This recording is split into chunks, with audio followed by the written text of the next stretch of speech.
You are watching a self driving car depicted in a movie in 1966. Yes, this is the Batmobile of Batman. Isn't it really amazing? The movie showing the future technology. Today, lots of companies are working on self driving cars to make that fiction a reality. In this video, we are breaking down how cars are learning to see, think, and drive by themselves. When we are driving the car, and if we have to make some decisions like lane change, reducing or increasing the speed, or braking, we have to consider our surrounding and other vehicle informations. For example, consider this scenario in which red is our car and there is another car in front. If we want to accelerate or decelerate our car, we need the vehicle information on front. We need the information such as size, position, and shape of the vehicle. So, the first step of making a decision in driving is we have to first see what is in front of us. That is, we have to have a sense of the size, position, and shape of the obstacle which is in front of us. Based on these informations, we will process in our head like, okay, is it okay to accelerate my car, or do I need to decelerate, or is it okay to brake my car now? So all these type of things will be processed in our head. Based on the decision from the brain, we will act accordingly. Like we may accelerate the vehicle, decelerate the vehicle, or we may apply the brake. So, if we have to develop a self driving vehicle, all these actions like sense, plan, and act has to be implemented within the car itself. So, the car itself has to process everything and has to make a decision without any human involvement.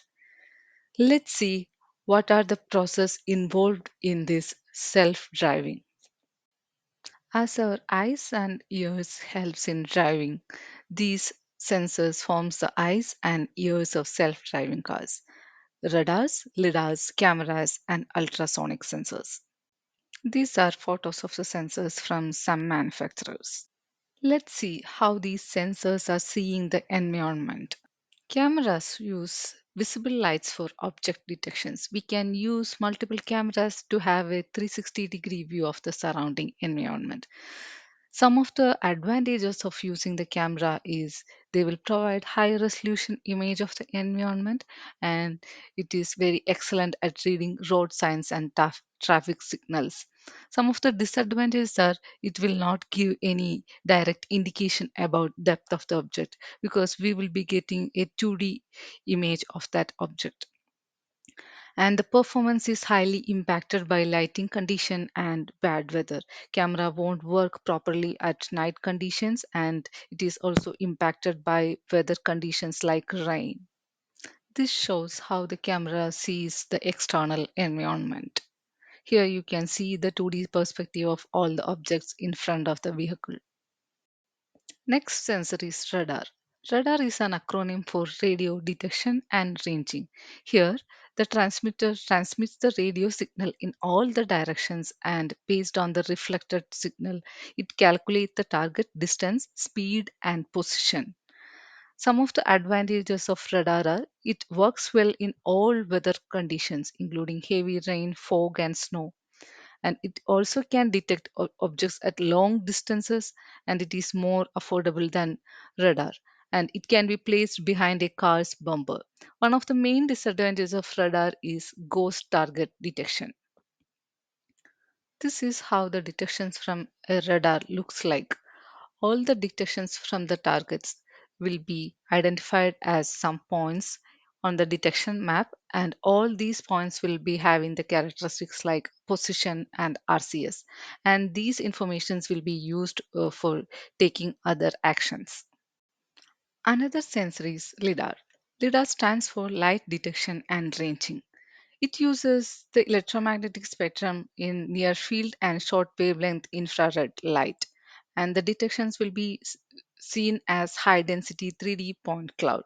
Some of the advantages of LIDARs are it provides high resolution and accurate 3D environment mapping, and so it is excellent for object detection and shape recognition. Some of the disadvantages are high cost, and it is also affected by the weather conditions. This image shows how lidar detects the environment. We can see that high density 3D point cloud of all the objects around the vehicle. This shows the processing step in a self-driving car. So we have seen that different sensors are helping us to collect the data. So once they collect the data, it will go into perception, then prediction and planning. So perceptions involves gather all the information from different sensors like camera, lidars, and radars, and they will classify all the targets as cars, trucks, cyclists, etc.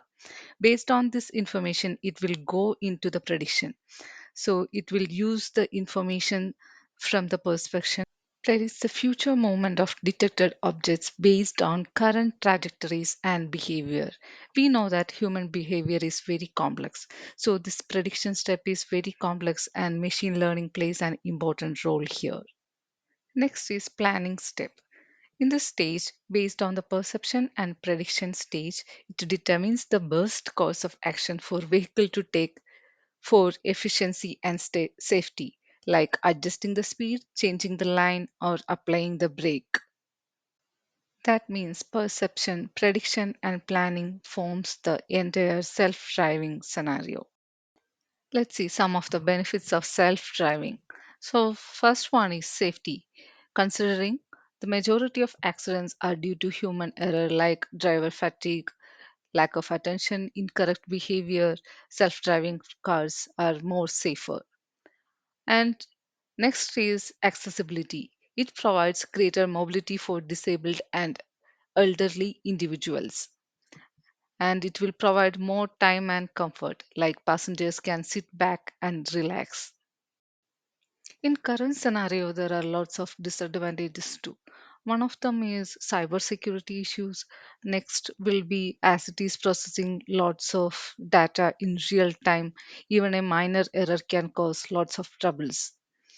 So we hope innovation and technical advancements will make it a beautiful reality in future. Thank you everyone for listening.